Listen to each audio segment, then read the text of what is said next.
أنشد العراف في غطو الحروف.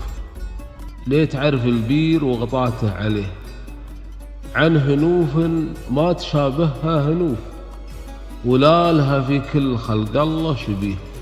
تجعل المجهول للناس معروف، إن لقوها في مكان كان فيه.